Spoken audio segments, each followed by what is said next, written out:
ගත්තාම ඉමක් කොනක් නැතුව යන ළමයි ඉන්නත් දෙපැත්තට. මම දැකලා තියෙනවා සමහර ළමයි යන්නේ පව්. හෙල්මට් එක දැම්මම කුකුලට තුම්බි දැම්මා. ඔළුවට වඩා හෙල්මට් එක දැම්මා. තිකට. බයිසිකල් පව් ඉතින් දරුවෝ. ඒ දරුවෝ මේ තැන්වල ඉන්නවනේ දැන් මම කියනකොට සාකුණක් දාන්න ලයිට් එක හරි තියෙනවා සම්පූර්ණ.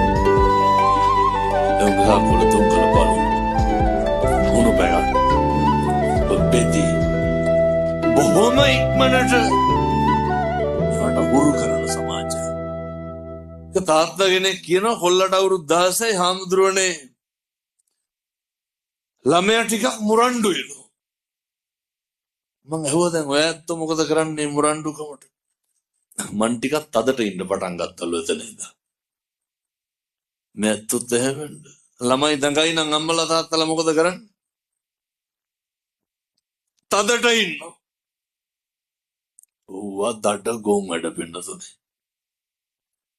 මෝඩකම්. මම ඇහුවා තාත්තගෙන්. තදට ඉන්න මතක් වුණා වගේම කවද්ද ළමයාත් එක්ක අන්තිමට බත් කටක් කෑවේ? මතක නැහැ. මේ තාත්තලාට මතකද? කවද්ද කොල්ලට අන්තිමට බත් කටක් කැව්වේ? කවද්ද ළමයාගේ ඔළුව අත ගෑවේ? එතකොට කියනවා මේ එහෙම බුරුලට ඉඳලා බෑලු. අර බෙදාගෙන ඉන්නව නේද ගෙවල් වල?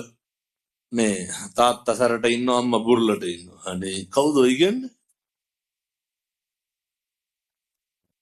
හදාගත්ත මනස්ගත වෙන්නේ දරුවෝ ඈත් වෙන එක විතරයි.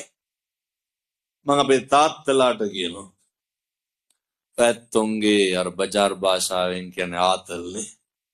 පැත්තන්ගේ ආතල් හින්දා දරුවෝ නැති කරන්න එපා. ඒ මොකද්ද? දරුවොත් එක්ක බත් කටක් කාලා බුදිය ගන්න තියෙන වෙලාව කොහෙවත් යන්නේ උන් එක්ක බොණ්ඩ දා ගන්න එපා.